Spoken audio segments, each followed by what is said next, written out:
C'était ce matin dans les faubourgs de Kiev. Ramassez les armes! Au sol des corps de combattants.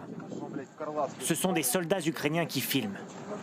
Ils viennent, assure-t-il, d'enrayer une attaque menée par des troupes russes. Nous avons repoussé le char. Des bâtiments ont été détruits.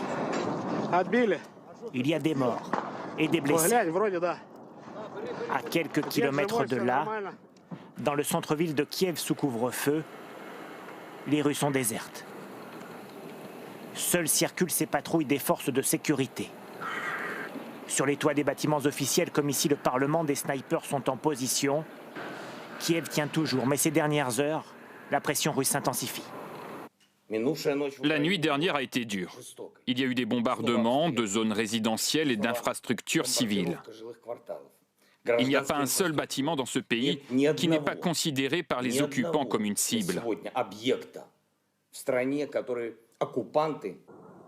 Et parmi les cibles frappées, il y a ce dépôt de carburant en flammes dans une ville de la grande banlieue de Kiev.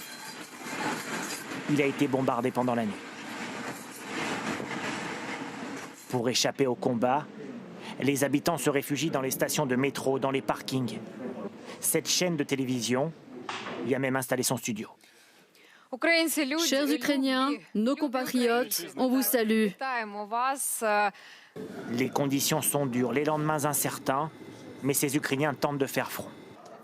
L'ambiance est bonne entre nous, c'est très très chaleureux. On est très proches les uns des autres, on s'entraide.